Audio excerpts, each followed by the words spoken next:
విజయవాడలో ఓ బిల్డర్ అమాయక జనాన్ని నిలువున దోచేశాడు. అపార్ట్మెంట్ల అమ్మకాల పేరుతో ప్రసాదం పాడుకు చెందిన శ్రీకృష్ణ జనాల నుంచి భారీగా డబ్బులు వసూలు చేసి పరారయ్యాడు. చివరికి మోసపోయామని తెలుసుకున్న బాధితులు లబోదిబో అంటూ పోలీసులను ఆశ్రయించారు. అపార్ట్మెంట్లు నిర్మించిస్తానంటూ ఒక్కొక్క నుంచి 40 లక్షల నుంచి 60 లక్షల వరకు వసూలు చేశాడు శ్రీకృష్ణ. ఒకరి తెలియకుండా మరొకరి దగ్గర భారీగా డబ్బులు వసూలు చేసి రాత్రికి రాత్రి బోర్డు తిప్పేసి ఉడాయించాడు. బాధితుల కంప్లైంట్తో రంగంలోకి దిగిన పోలీసులు అతన్ని వెతికే పనిలో ఉన్నారు.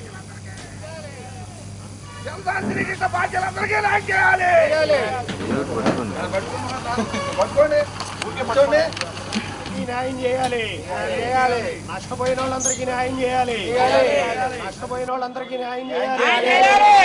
నువ్వు దాచుకొని ఎక్కడో పొలాలు కొనుక్కున్నావు, కోట్ల రూపాయలు నువ్వు ఈ దీంట్లో ఇచ్చినంత.